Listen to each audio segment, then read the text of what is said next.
If you have trouble painting trees and water, this tape is made for you. Here in simple, easy-to-understand demonstrations, Tony Couch, one of America's foremost watercolorists and teachers, shows you how. So relax and enjoy this tape as Tony Couch proves once again that watercolor is not as difficult as it looks. In fact, the title of Tony's popular book is Watercolors, You Can Do It. And you can if you do it the Tony Couch way. Painting is really just a collection of shapes. And rather than do a painting, now I'm going to show you just some of the shapes that are in paintings: trees, water, weeds, the parts of a painting. Now, something that isn't readily apparent to most people who paint or who look at paintings is the fact that the artist doesn't, and particularly in transparent watercolor, it's imperative that the artist not paint the shape as it is in real life, out there as he sees it in real life as a camera would, but instead invent a symbol for what's there. This is a different language up here, different language on the paper than it is out there. And if you try to paint the trees and the water and the weeds and the things exactly as they are, as you see them there, this medium will jump up and bite you. It doesn't like it. Your painting will be overworked. You might be able to get away with that in other mediums, but not in this one, not in transparent watercolor. Instead, what you must do is invent a symbol for what's there and paint the symbol. And if you'll do that, then the painting will look like, look for all the world like you painted what was out there. In fact, it'll be more attractive than what was out there just by painting this symbol. All right, now when you're looking for a symbol for an object, what this symbol is, what you need to bear in mind is the symbol is the essence of the shape, done in its simplest form, done with as few strokes as possible. This is how this medium works best for you, this transparent watercolor. When you're looking for the essence, the symbol, there are three things that you have at your command in order to convince the viewer that this blob of paint that you're putting on the paper is the shape that you want them to believe it is. There are only three. The shape is one. It must be the right shape. If you're painting a flower, it must be a flower shape. You couldn't make it an airplane shape. Nobody would believe it's a flower. So the shape must be correct, and it particularly must be correct around the silhouette, the perimeter of the shape. All right, now there's color. It must be the color of whatever the object is. Now often, most times, the color is not terribly important because most objects can be any color within reason. The sky can be almost any color, depending upon the time of day, and the water reflects the sky.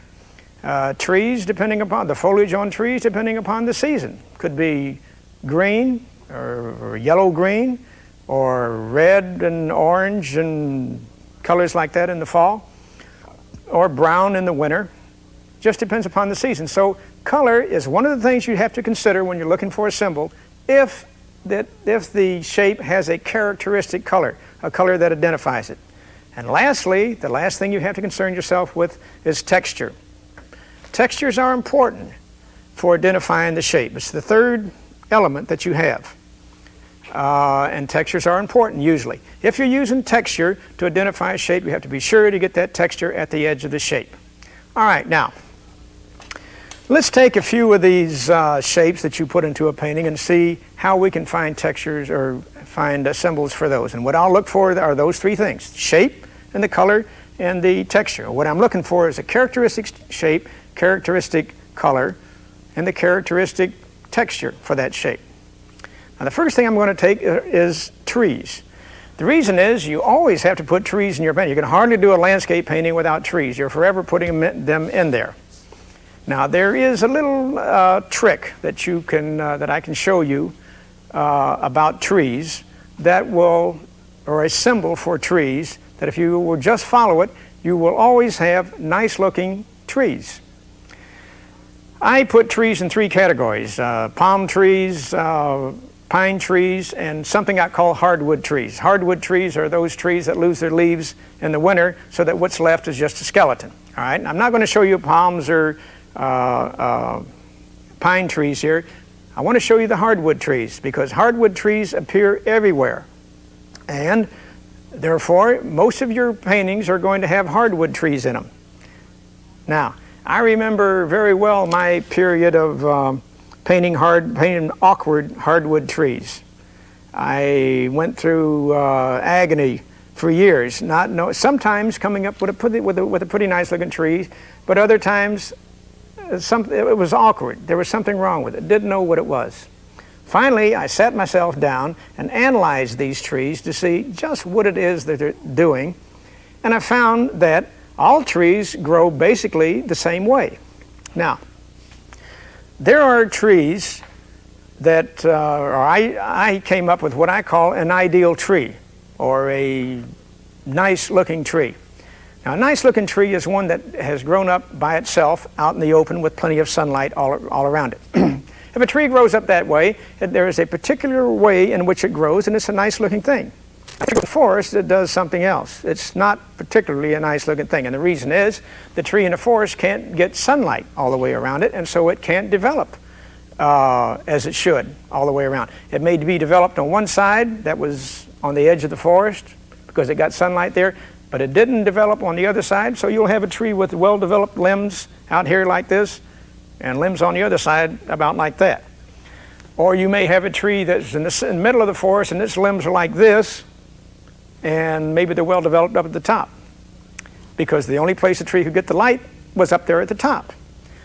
And there will be various combinations of these, and you see those trees as you drive around looking at trees. Well, what's happened is that tree was once in a forest. Usually that tree was once in a forest. The forest was cleared for a housing development or whatever it was, and what's left is this tree, this awkward looking tree that grew up in an area where it couldn't get all of the light that it needed.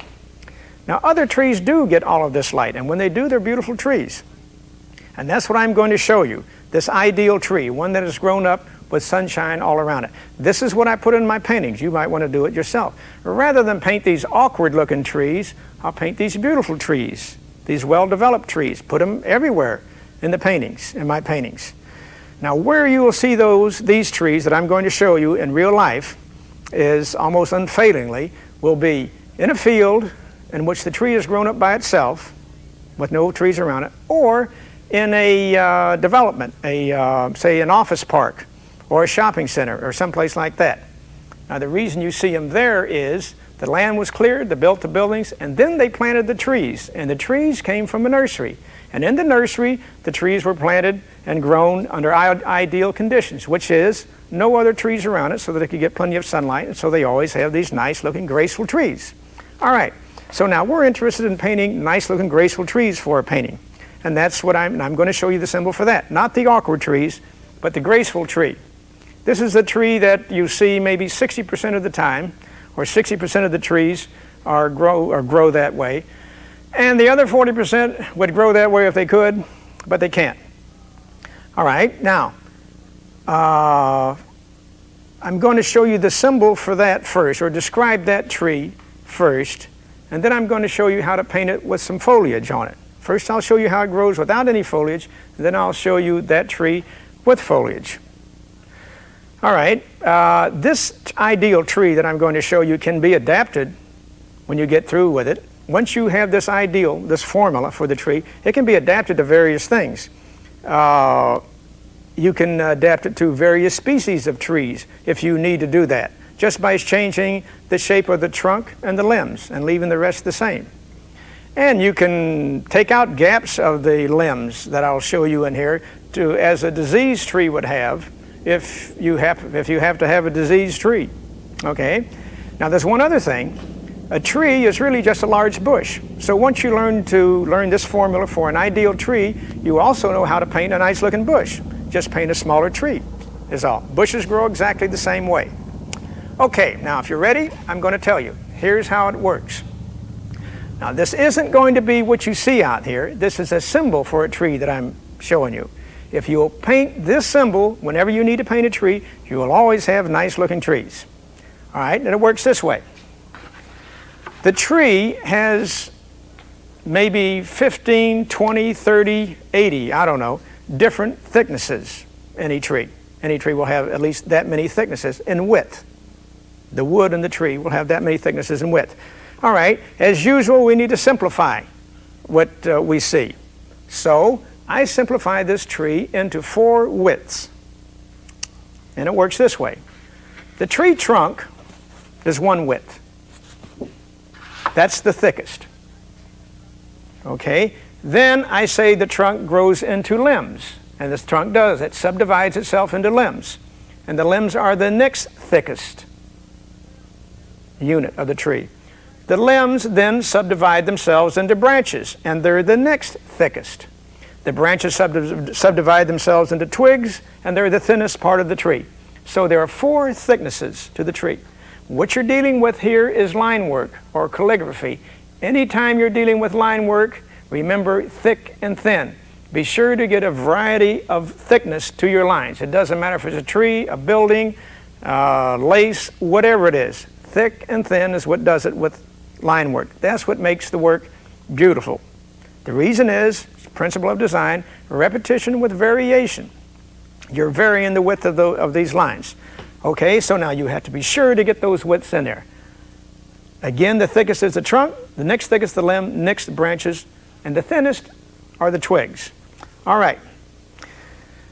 Now, the trunk, here's the shape of the tree. The trunk comes out of the ground straight up. Oh wait, one other thing I need to tell you. That's the thickness. The shape of these limbs is this. No matter what you see out there, make those trunks, limbs, branches, and twigs go this way. Straight lines.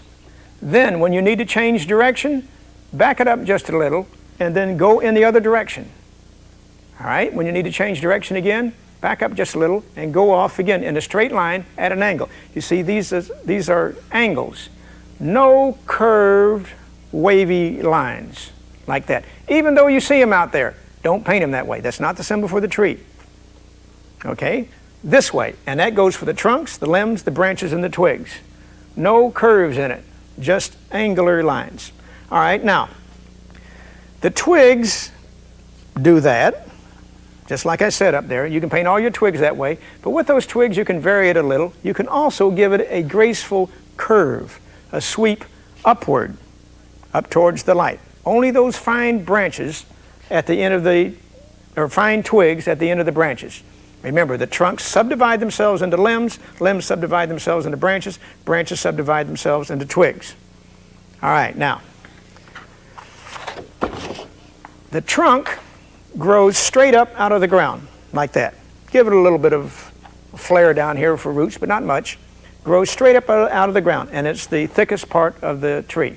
All right, now, this tree trunk doesn't get any thinner until something comes off of it. What comes off of it is the limbs. All right, the trunk subdivides itself into limbs, these things. When it subdivides itself into a limb, it becomes narrower. See, the tree trunk is this wide here. Now, these 2 limbs came off of it, so now it's only this wide. Okay, now we go up here. This comes off of it, so now it's only this wide. Now we go up a little further. That comes off of it. Now it's only this wide. And so on. It'll go on and on and on until this thing subdivides itself up into 2 branches, and that's how the trunk disappears. The limbs do the same thing. They keep subdividing themselves into branches, becoming thinner each time until it subdivides itself into 2 branches. And the branch is the same thing. The branch will subdivide itself into twigs. Now, it's important to remember that neither the trunks, the limbs, or the branches become any narrower until something comes off of it.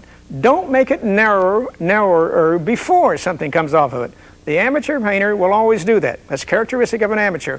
You'll make those limbs and branches and things become narrow without anything coming off of it. It doesn't look right. You may even see a tree that does that. Don't draw it that way. Don't paint it that way. This is the symbol for a tree. Okay, now, these limbs come off of the branch in a particular way. They come off like this, as if it were a stick-up, okay? About 30 degrees off of straight up and down, about that. Now, not exactly 30 degrees, about. This much like this much is about 30 degrees. All of the limbs come off of the trunk of the tree like that.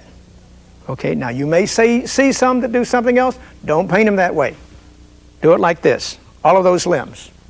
And here they are, just like that.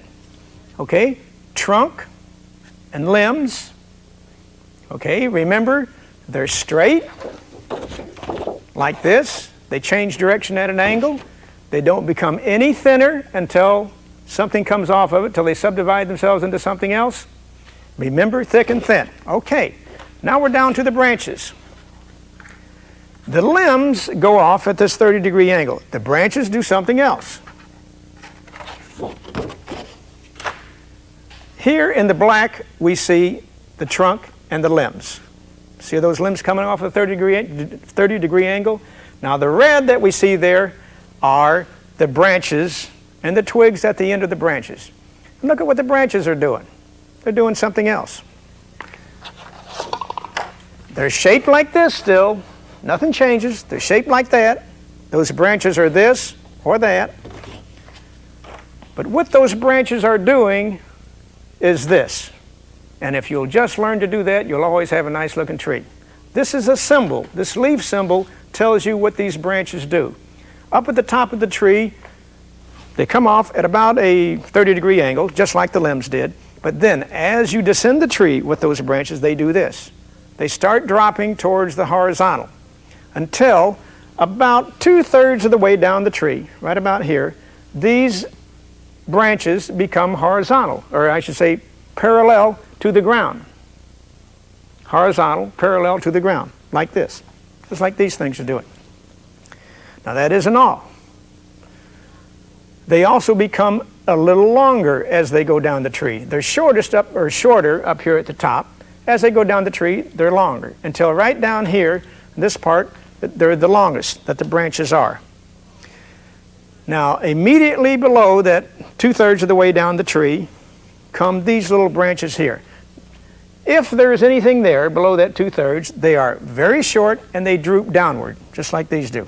Normally you don't see much down here because it's low and those branches are knocked off the trees by kids and animals and whatever. But if there's anything there, they're much shorter and they droop down.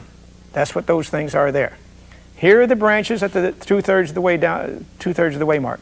And this is what the rest of them do, like that. It's a simple thing, but if you'll paint all your trees that way, make them do this, those are branches and the twigs, make them come down like that, make them straight and angular, you'll have a nice looking tree. And remember, thick and thin. Now the branches subdivide themselves into twigs, and the twigs are right at the end of these branches. This little symbol here has enough as it is there. They're thick enough there. You can put more branches down there. You can make those branches, again, straight lines, or here make them point up towards the sun. Remember when you put those, I'm talking about twigs now at the end of the branches. I think I said branches. Twigs at the end of the branches do this or this. The only difference between a dead tree and a tree that's only lost its leaves for the winter are these fine branches. A dead tree doesn't have any fine branches. A tree that's lost its leaves for the winter does. So be sure to put at least a few of those fine branches at around the perimeter of the tree, someplace. It doesn't have to be all the way around the tree, but a few here, a few there, and a few over here, so that we know that it's just a tree that lost its leaves. Okay. That's all you need to know about this skeleton of the tree. That's the symbol for a tree. I put them in everywhere, anytime I need a tree or bush or whatever. Okay, if I need a diseased tree, I can just wipe out a couple of those and leave a big gap in there. You can do that. Or if I want to, this is a standard tree. It looks like any hardwood tree. But if you need an oak tree or some other species of tree, for instance, do it this way. Make the tree trunk and the limbs follow the contour of whatever species of tree you're trying to paint, whatever the characteristic of that species of tree is. For instance, an oak tree twists and turns. Okay? Make the tree trunk twist and turn. Make the limbs also twist and turn. And then forget it. Do the rest of the tree just like this is. No matter what's out there, put that in there and it'll look like an oak tree or whatever type tree you're trying to paint. Okay, now, there's a tree without any leaves on it. Now, a big problem with many of us is painting a tree with foliage on it. All right? Now, first, you need to remember We're not going to paint the tree that's out there, but instead invent a symbol for it, which means first we have to simplify it, and then also we run those three elements through our little beanie, through our mind. The shape, the color, and the texture. All right? I want to put some leaves in here. I need to simplify what's there. You would be amazed how few leaves you can put on a tree and still make it look like the whole tree is full of foliage. All right? Now, the shape should be anything that isn't a square or a circle or a triangle. Just kind of a shape that's longer or wider than it's high. That's the shape. The color should be whatever time of the year it is. Each season has its own characteristic colors. I'll paint one here, and let's say it's going to be in the middle of summer, so it'll be green, yellowish green, blue-green color. All right? And the texture should be this, soft in the interior, but at the edge of that shape, where we're going to judge what the shape is, remember the perimeter, I'm going to give it I'm going to give it rough texture. And the rough texture will look like leaves. And I'm just going to put a few leaves there. I'm not going to paint each individual leaf. That's death. Instead, I see clumps of leaves. You should see just clumps of leaves. And then eliminate about half of the clumps that you see and just put a few. You need one up at the top, of course, for the canopy, but very few other clumps of leaves, and then run the skeleton through it, and you've got a nice looking tree. Let me show you. Let's see, I guess we might as well turn this thing over and do it here. Okay, let me get my spectacles out of here so I can see what's going on. Now, I'll draw a little bit of a tree here first. Let's say we have a tree trunk here, and we'll subdivide it into a couple of limbs there, and we'll have another limb come over here. And you see these limbs are coming off at about that 30-degree angle. Let's see, let's make the tree trunk go over here like this, and we'll have another limb over here like that, and something like this. And I guess that's about enough of that. Okay, and then I'm going to have the limbs do just what I said. Down here at 2/3 of the way they'll be out like this, and up here they'll be at this angle. And no matter where I am on this tree, I know which angle to take these limbs because they're going to be doing this. Okay, now I need some foliage for the tree. Okay, I'll put some up here at the top. I'll put a canopy over it in a shape about like this. That's one clump of leaves.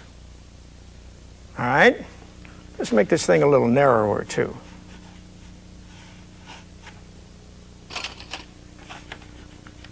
So that the tree won't appear so thick. I'm going to run out of paper here if I don't watch it. All right, now how about another clump of leaves? Where would it be? Well, let's see. We'll put one right here in front of the tree. Put another clump here, like that. Any kind of a shape. Let's put another over here behind the tree. And maybe add another little clump right here, or something like that. All right, 1, 2, 3, and about a half there. 3½ clumps of leaves, and that's all. And if you'll just paint it that way, it looks like the whole tree is full of leaves, or enough. There are enough leaves there to make it look like a typical tree in the summer.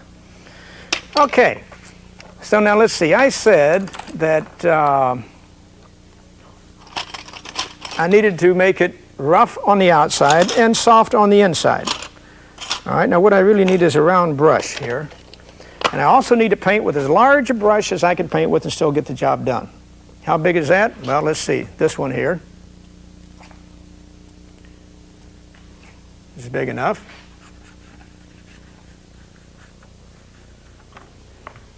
All right, let's see. Here's a little bit of yellow. Here's some blue. I'll mix that together. Put some more yellow, more blue. I don't want to mix it in the palette. I'd rather mix it on the paper. The paper is wet, so it'll mix together.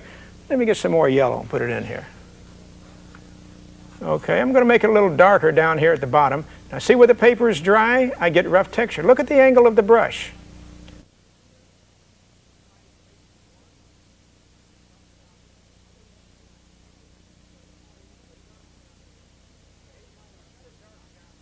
Okay, I've got it darker down here. Let's make it lighter up there at the top where the sunlight is. Okay, let's see, we'll get some more yellow, and I'll just mix that yellow right here on the paper. Okay, lighter up there. It's rough up here at the top because the paper is dry and the brush is at an acute angle. Okay, there's that. Let's give it a little more up here. Okay, here's another one here. Now this leaf, or this clump of leaves, is in the foreground. It's up close, so I want to make that lighter. If I make it lighter, it appears to be a little closer. So here's some yellow. I need to wet that first so it'll blend. Here's some yellow, and I need a little bit of blue to make some green. Okay, how are we doing? Well, that's fairly dark, so let's get some more yellow. Okay, now that's light enough. And there's that rough texture there that looks like leaves.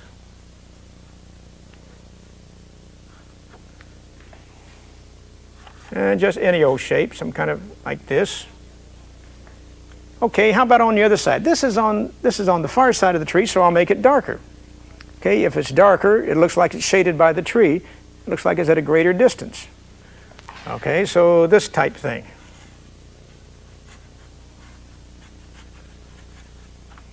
And there's that rough texture there that makes it look like a tree, like I'll paint around the tree trunk there.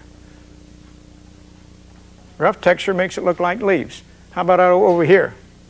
A few little leaves there. Okay, that's enough of that.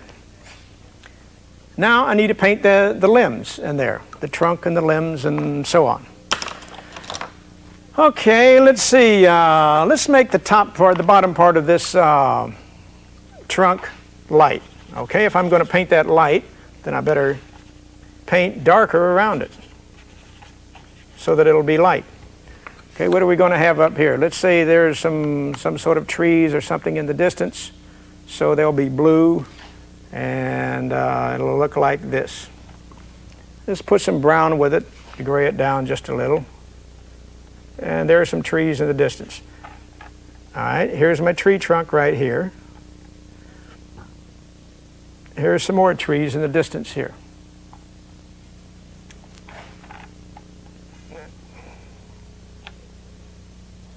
Now what I'm doing here is painting a dark shape and foiling this light shape, which is my tree trunk. Okay, what's down here? Well, let's see, there'll be grass down here. So we'll get some of this same yellow and green or something, and down here we'll paint the grass in here like this and like that and like this. So there's a cast shadow there. Okay, there's my tree trunk then, the beginning of it. All right, now, let me wet this area here, and I'll paint the rest of the trunk. What color? Well, something dark and warm. Here's some brown. I'll put a little black with it, and let's see what that does. That gives me a dark brown. Okay, I don't want to be that dark yet, because I could get that dark up here. Let's make that lighter, so I'm going to get some water and thin this out. Just use whatever I put on the paper and just run it around everywhere. Okay, I'm saying that the limb is coming off here. So the limb then must be at that 30-degree angle. Okay, now I want this to be a little lighter down here.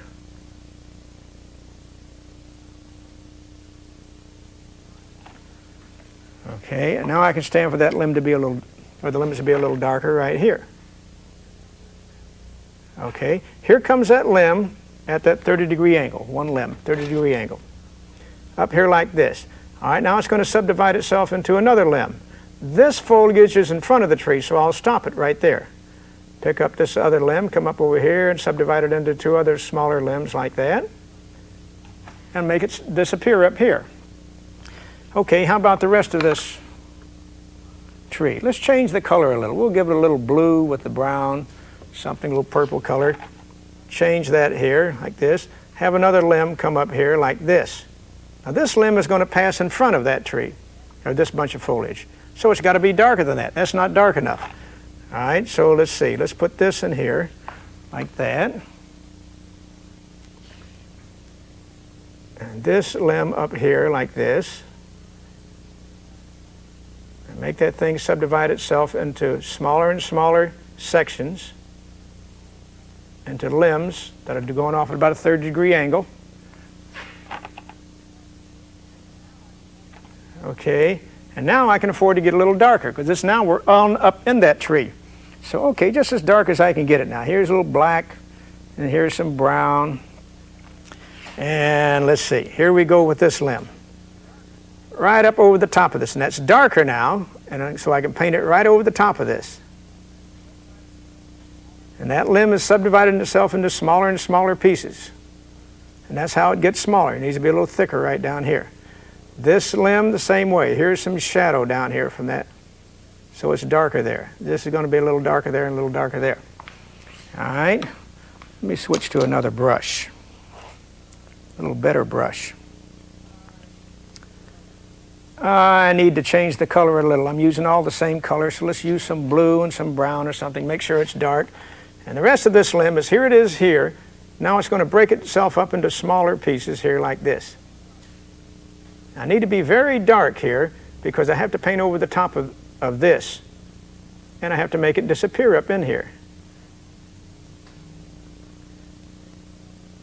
And this limb is breaking itself up into smaller and smaller pieces, segments. And here's another, this limb comes up here and it does some of the same thing. Here's another limb here and it breaks itself up into these little pieces like this.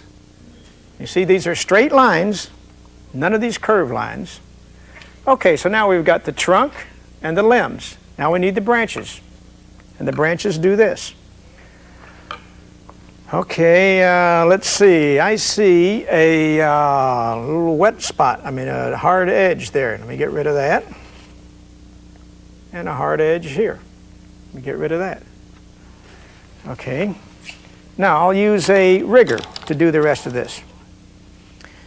And watch, and you'll see that I hold that brush at the end here and flip these lines in here rather than try to draw them in. I need straight lines with sharp curves.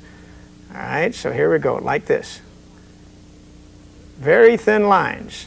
I have this thickness, that thickness, this thickness. Now I need very thin lines. Up here at this part of the tree, 30-degree angle. They're going up just like a stick up. And very fine lines.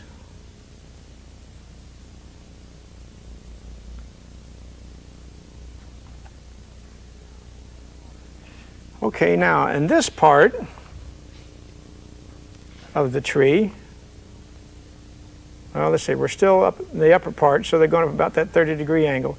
But in this part now, they'll start to do this.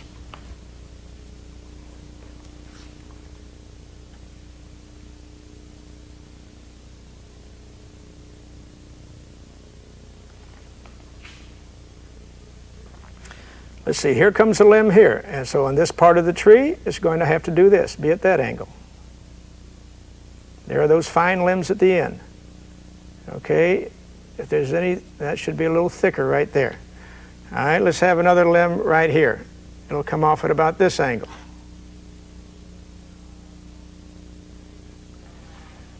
Okay, let's have one come off, let's see, right here. Okay, it has to be very dark to go in front of this foliage here, and it'll be about this angle.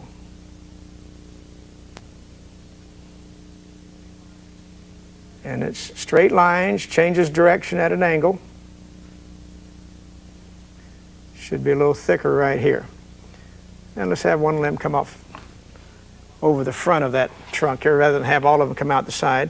This one, run one of them right here, like this, like that. Now the whole time I'm doing this, I'm looking at the space between these limbs. I want to vary it. I don't want any two spaces to be the same size. The reason, again, repetition with variation. Okay, down here, let's put a limb in right here. So which angle is it going to be? I know what it's going to be just from where it is in the tree. It's got to be almost parallel to the ground because it's about 2/3 of the way down. Let's have one come out over here. Same story. And they're long, too. Don't be ashamed to run them off the edge of the paper. Let's see, how about up here? There's a vacant spot here. I'll just put one of them in here. I know it's going to be at this angle, that angle. All right, now down here, here's the 2/3 of the way mark. If there's anything below this, just a few little short drooping limbs.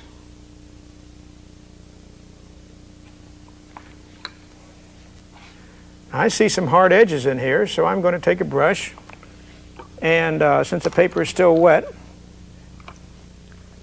and dampen these things so that I don't have a hard edge anymore. Okay, now let's see, the sun is coming from where? Let's say it's coming from over here. So there'll be a few little cast shadows in here. There'll be dark underneath here. Let's make that dark right there from this foliage here. A cast shadow or so, like this.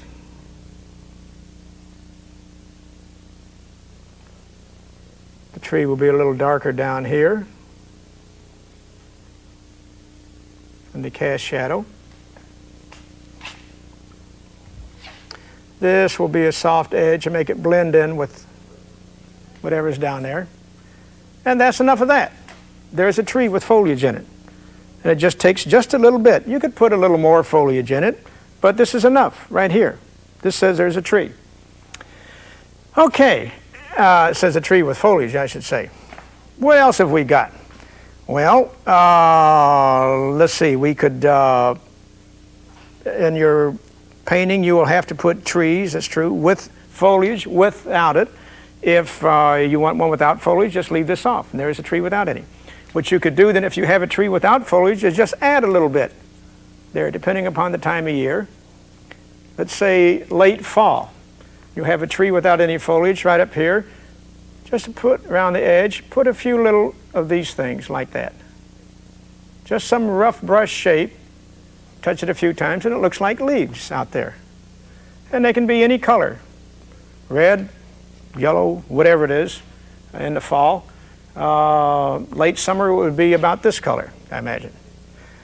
Okay, let's see. Let me show you something else. How about some water? Large part, if a painting has a pond or whatever it is in there, then you'll need to know something about painting water. Alrighty, let me show you up here. Let's say this section here. We'll do a little painting of water. This much. All right. Water is really pretty easy to paint. Again, I'm not going to paint water. I never paint water. I paint a symbol for it. One of the simplest, the easiest things to paint is still water. I divide water into 3 categories. Still water is mill pond, smooth, no wind. And then there's water with a little bit of motion to it, and then there's rough water. Okay, I'm going to show you the one with no motion to it, just a still mill pond, because it's easy to do. But again, I'm not painting the water, I'm just painting a symbol for it. All right. Here's where it's going to go. Let's say, here's the water right here. Here's the horizon. This is water down here. All righty. The symbol, one of the symbols for showing water is a reflection. You got to put water always reflects something. So you have to put a reflection in it. So let's paint in here first whatever is going to reflect. Let's say there's some land here, some terrain or whatever it is, all right? So let's see, I'll just use this brush. And let's say the land is going to be what color? Any old color, warm, and we'll put some brown with it, just mix up any old thing. And all right, here's the land, the terrain.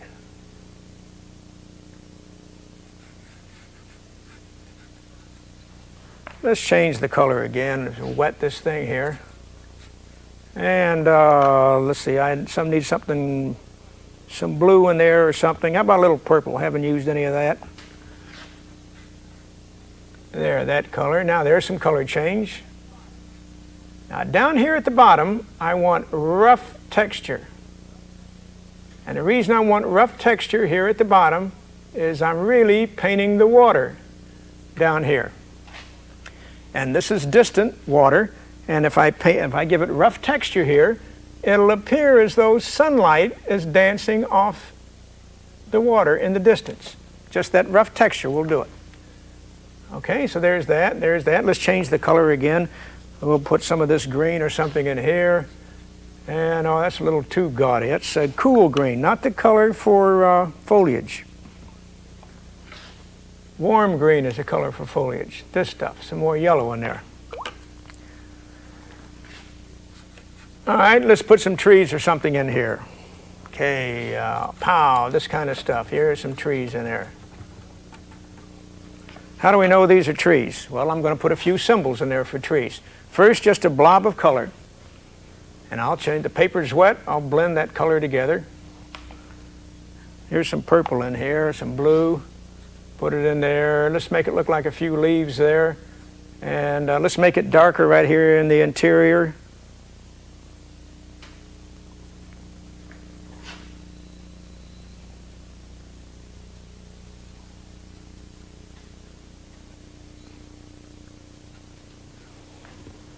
Okay. All right, now, that's just a blob of paint up there. To make it look like what we say it is, got to put a few symbols in there.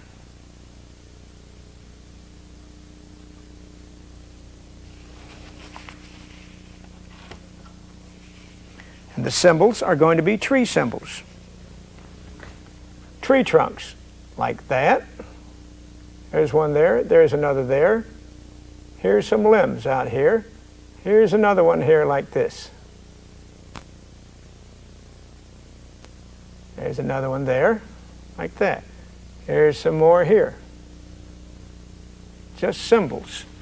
All right, in the interior, you put another one there, another one here. Now this paper is awfully wet. I don't know that I can paint anything in there or not, and still maintain the shape. This brush is going to have to be awfully dry to do that. Let's see if I can do it. I don't know how wet that paper is. I think it might be too wet. Okay, let's put a tree trunk in here like this. Let's stop it there and run the rest of it here, like it's going through the foliage. Okay, I think I got away with that. There's one there. Here's another one here, another one there.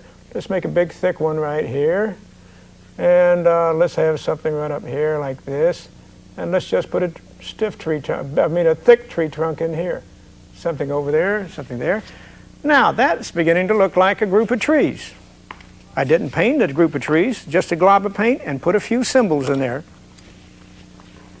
which are these uprights. Here's just a regular razor blade, and I'll scrape in some lights in there. There's another one there, and let's put another in a dark place right about here. And we'll scrape in a few of these little things here that make it look like limbs. And that looks like it might be a stand of trees up there. Okay, but we have a little background right here, it looks like, so I'll wet that, dry my brush, and get rid of it.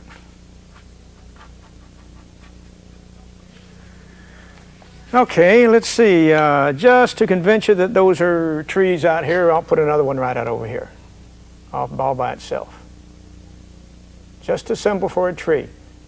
Now remember, we just got through painting trees. Look what I'm doing. There's the trunk, there are the limbs, and guess what? Branches. And what the branches are doing is this, and it looks like a tree out there, but it's really just a symbol for it. Okay, now I'm going to, spending more time painting this little clump of ground out here than I am doing the water.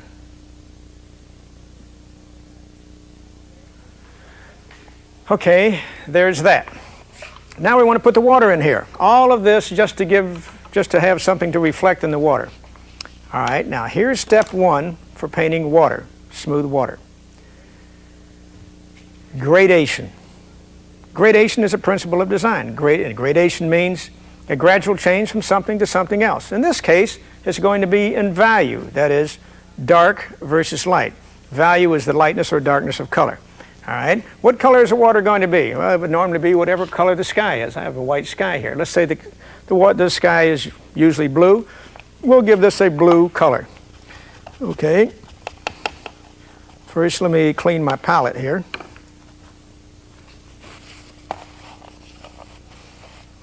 I got all the warms over here on my cool side of the palette. Okay, step one now for gradation is to wet the whole piece.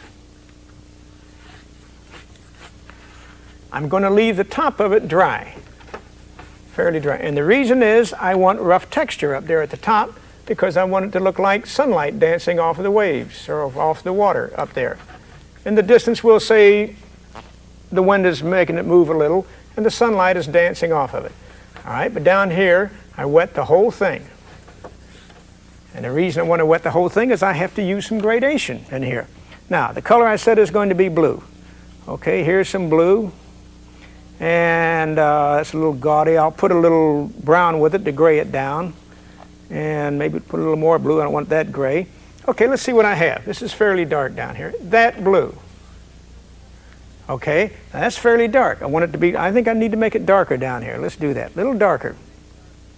And the reason I want to make it darker is I know this paper is wet. And whenever you paint on wet paper, it'll always dry back a little lighter than you painted it. So I want that to be darker. All right, now I want it to be lighter as I go up. So that paper is soaking wet. Look at this. As I go up, the paper gets a little lighter. Now I've got to come back down again to sew some of this up because it's not a smooth gradation. Now it is. Okay, now I'll get a little water, a little more pigment. And let's see what value that is. That's fairly dark, so let's put it down here. All right, now let's pick up this pigment and run up here. And as I lose the pigment, it becomes lighter. And here is the rough paper. And there's that sunlight dancing off of the water. Wait, I need a little more color in here, a little pigment so you can see the edge of the water. There, look at the angle of the brush. Almost parallel with the paper to get that rough texture. All right, now I can come down here, pick up this. Now, do I have smooth gradation? Well, it's not the smoothest that I've ever seen. It looks like a dark here and it's about the same. Dark here and another value up there. So I need to make this a little smoother gradation. I need this to be a little darker here. All right, while this paper is still wet, I can go back in here, no big thing. Something darker, is that darker? Yeah, but not dark enough. So more pigment, less water, because I've already got a lot of water on the paper. Now that's a little darker. Now we'll just run up here like this. Okay. And now I'll stop it. I'll stop fooling with it. Let me pick up some of that dark and run it up here until I get that smooth gradation. All right, now I want to leave it alone. Paper's wet. We'll let that pigment run down here and blend together so I'll have a smooth gradation of dark to light. Okay. Now what's next? All right, that's the most important step there. Now I had to put some reflections in here. Well, what are the reflections going to be like? What are the reflections going to be like? Just any old thing, as long as they're vertical brush strokes. You don't have to have exactly the color that's there, exactly the same value, exact anything. Just vertical streaks in there is all. And so the shape is just vertical streaks. The texture should be soft or hard. You could put hard texture in there too, but not rough. Soft texture. All right, the paper's already wet, so I'm going to let it dry just a little bit. I'll go in there right now. The paper is wet, so I can get soft texture. I'll go in there and do the reflections now. I know the paper is wet. I want to maintain some kind of a shape, these vertical lines, so the brush has got to be very dry. I'm painting dry on wet. Okay? What color is that? Well, that's brown. All right, let's get some brown. I can do that easy enough.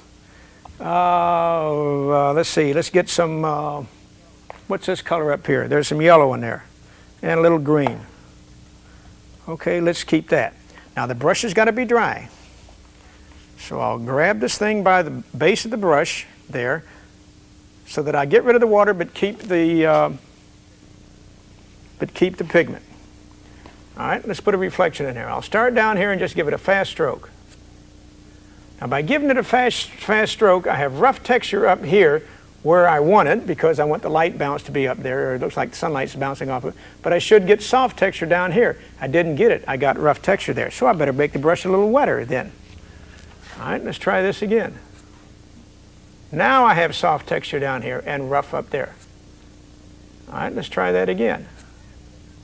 Okay, now the last thing I want you to realize, to notice, is that I have a 1-inch brush. And if I do it like this, you'll know that I have a 1-inch brush. I'm being facetious about this. What's important is that those strokes be varied. That's what's important, so that it's entertaining. All right, let's see. Let's change the color. Oh, I need some green in there, I guess.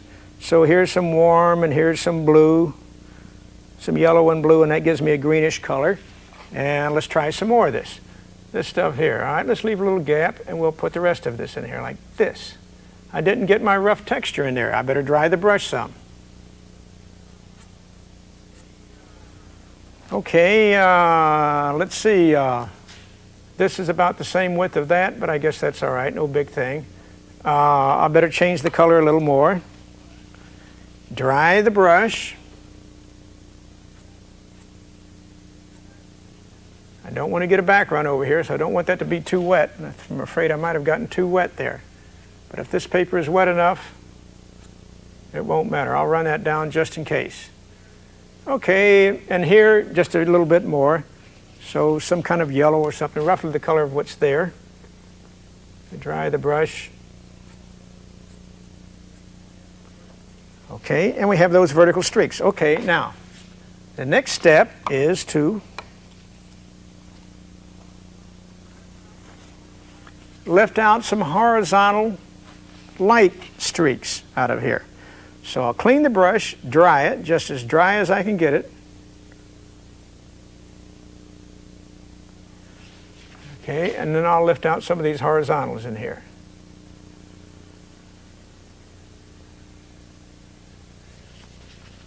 There, and here. Now what I'm doing here is I'm picking up the pigment over here on the right and depositing it over here on the left. Okay, now I need those down here in this area too if it isn't too late. And it's not too late. Okay, there's a horizontal streak there.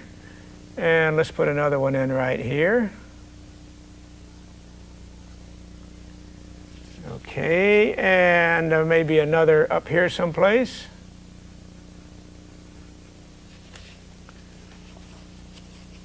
I don't want to put too many in here. As few strokes as possible. The fewer strokes wins the game, just like golf. Okay, those are the light streaks. Now what's important about those streaks is that the distance between them be varied, that they be different lengths, same old story, repetition with variation, and also they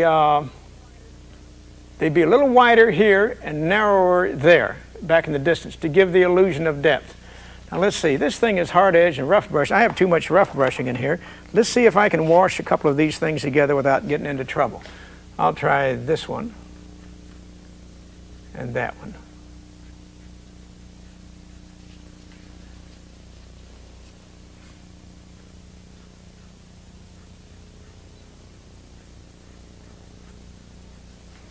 Okay, that might help out. All right, now, what these white pieces are those parts of the waves that are closest to us, and they're reflecting what's behind us. Now, the other side of that wave, that little gentle swell, reflects what's back over there, which are the trees, which are dark. Okay, so we need some dark streaks in there too. It looks like I might get a background here, so I'm going to get rid of some of this, dry some of this out. And paint it back in again over the top of it. More than half a dozen ways to skin a cat. Okay, I want to put those dark streaks in there. I can't put them in now because the paper is wet. If I put the streaks in there, they'll diffuse into nothing. All right, so I'll dry it with a hairdryer.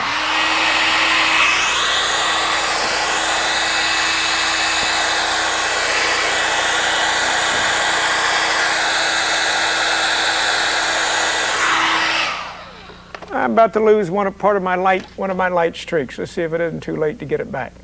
Oh, it's probably too late. Nope, I guess I rescued it.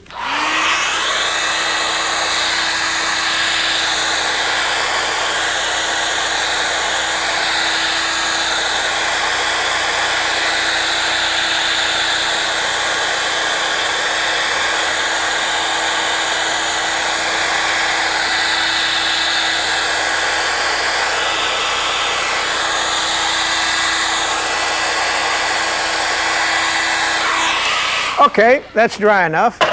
Now, for the dark horizontal lines, anything will do it. A credit card, a razor blade, anything. Just mix up some kind of dark color in your palette.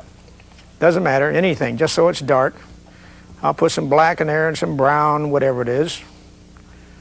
Okay, and here's a razor blade, single-edged razor blade. All right, I'll just pick up some of this stuff and run a horizontal line in here, like this. There's one. It has to be perpendicular to the bottom of the paper, or perpendicular to these lines. Parallel to those lines, excuse me. It has to be in the same direction. Parallel to those lines. Okay. Now here's a couple up here. They should be close together up here in the distance, further apart down here. And don't overdo it. Just a few will do it. Okay, I did this with the razor blade. Credit card would do as well. Let's see if I can find one. Here's a piece of mat board. Let's make a big thick one. Just stamp one in here like this. Anything will do it. There's a great big thick one. And that's variation in width also. All right, that's enough there. Don't overdo it. Don't put too many of them in here. And that'll do it. This looks for all of the world like calm water with some reflections in it. And I didn't paint any calm water, just the symbol for it. Gradation from here to there, put some reflections in it, lift out some light streaks, stamp in some black streaks, dark streaks, and there it is. Can't miss. I've never painted, I don't ever remember painting still water using this symbol that wasn't believable. These are a couple of components to a painting.